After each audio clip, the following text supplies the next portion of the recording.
Hey everybody, welcome back to my channel. In this video, I'm going to be doing a series of Ask Yosha, and one of my viewers asked me to talk about motherhood challenges, becoming a new single mom, and just give her advice on how to get through this new phase in her life. The first thing that I would advise is that things are going to change after this breakup.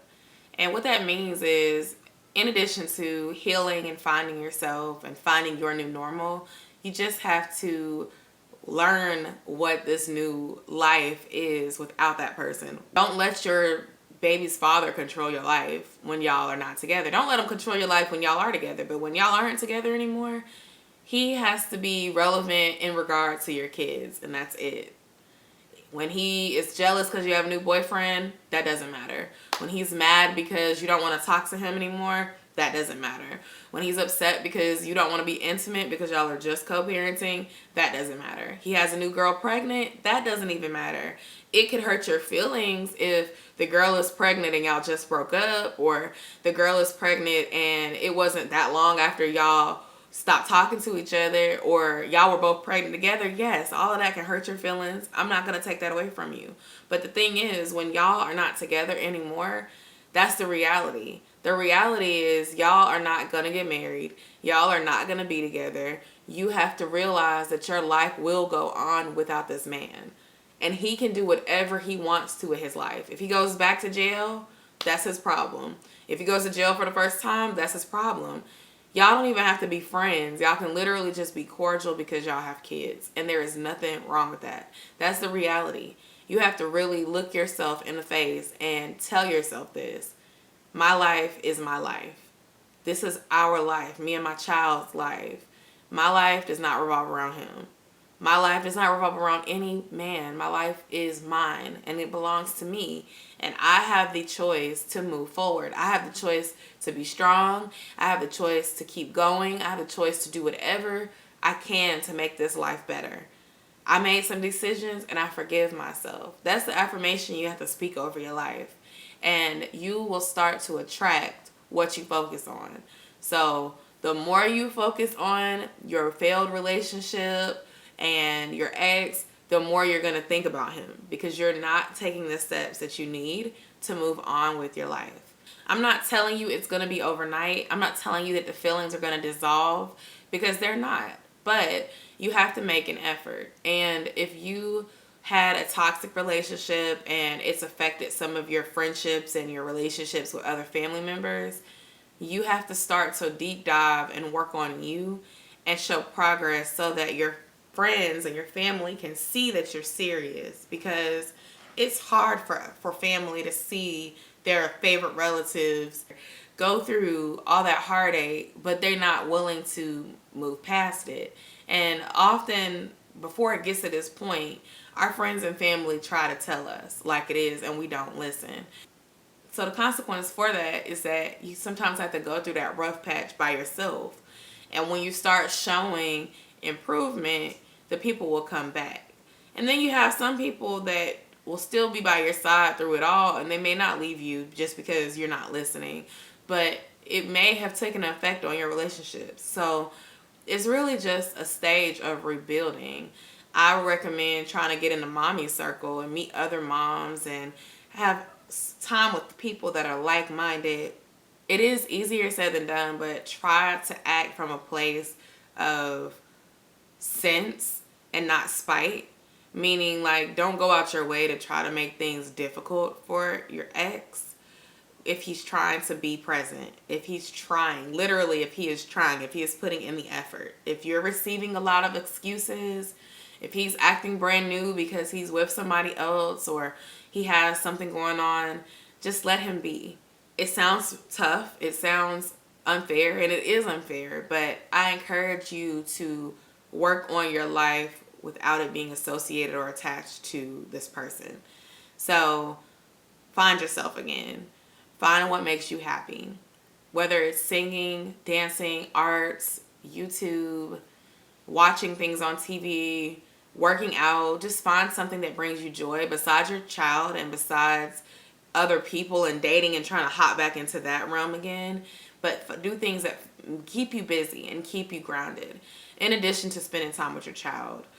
Understand that being with your child full time and being a full time mom is going to be different than when you may have been co-parenting and in a relationship.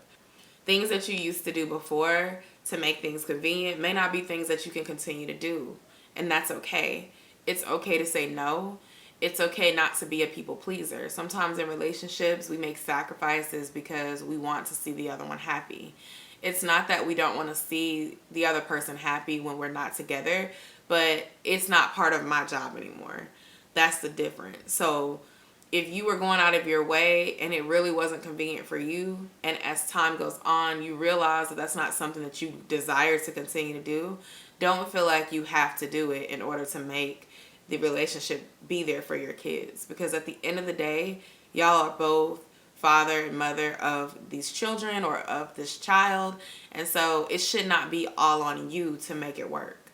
Co-parenting is really about the two of you putting in that effort. So it's like, if you are doing all the driving, can they give you some gas for your time, for your effort? If you are doing most of the transportation stuff, that will make it a little more fair. But if they're not willing to do that, then at that point, you just have to do what's best for you. When you were in a relationship, you made time because you were in love. That person was part of your life. You're going to do what it takes to make sure you see them. When y'all are just co-parenting, that's just an act of being cordial for your kids. You are not obligated to do that anymore. As far as getting yourself out there again, I would really take time to love yourself and find yourself. A lot of people don't want to hear it, but it's very important. What you don't want to do is rush into a new relationship when you're not over the last relationship, because even if the person that you're in a relationship with ends up being a good person, often you end up putting those feelings and that anger towards your last partner onto that new partner, or comparing, because you're really not over it and in sound mind for yourself to really enjoy that new person and see them as a separate person. After a while, you realize that everybody is different and you're giving them a new opportunity. You're not giving someone the slate where the last person left off.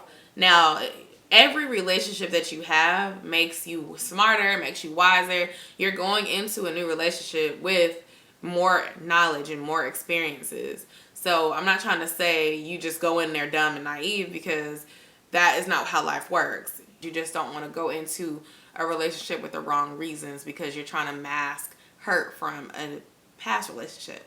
It's not a way to build a successful new relationship. I really just want to encourage you to know that it's okay to move forward with your life and forgive yourself for whatever you stuck around for and accepted for too long, and know that it will get better. If you want better, you will attract better. And as you move in the direction towards better, it will get better. It can be hard as a single mom because you don't have the support that you need. And whenever you do find support, whether it be from friends or family, it means the world, because those people are not obligated to help, but they do.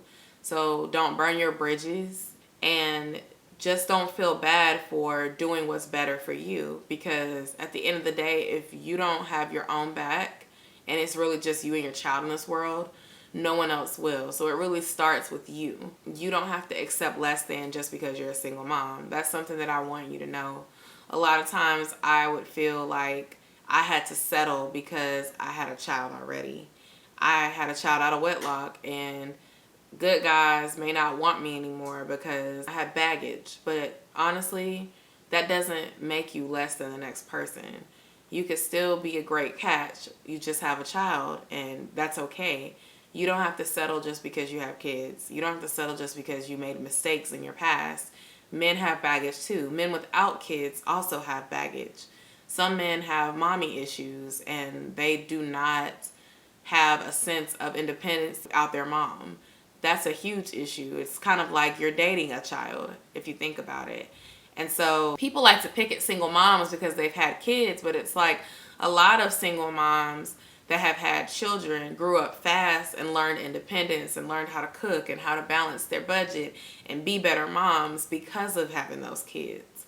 Whereas a lot of single dads that do not take care of their kids, I'm not talking about the ones that do, but I'm talking about the ones that do not, have children that they don't take care of, and they're still living at home with their mom, or they're living out on their own, but they're living like they don't have any responsibilities. So you have to look at the picture that way. Don't feel like you don't have anything to offer just because you have children or you have a child or you're a single mom. That doesn't make you less than. You want time with people that understand your journey and can help you. You know, it's great to have friends that are maybe a little older, that have seen what you've seen and have gotten through it, and that can be motivating. Even listening to advice videos on YouTube, some channels that, you know, pull you out of bad relationships. Anything it takes to help you feel better about yourself. And that's pretty much my advice. You know, focus on yourself, focus on your child. I know this is all very new and it's probably extremely difficult, but you have to really get yourself mentally ready to understand that your life is going to be okay without that person. And when you say you're ready to move on, you got to really mean it. And that means you still keep the same feelings when that person is present. And that's the most difficult part, because it's easy to block someone out when you've blocked them everywhere and you've changed your number and you haven't seen them in months because they're in a fit and they're not talking. But when you really know that you're over it is when you have to talk to that person for the sake of your kid, and you're not angry and you don't care anymore. To this day, the only thing that really can upset me is if my son's father upsets my child, because then I have to deal with my upset child. Anything else that happens doesn't really bother me. So I'd love to hear your thoughts on this. Please comment down below. Let me know what you think. Subscribe to my channel if you haven't already. And I'll see y'all in my next video.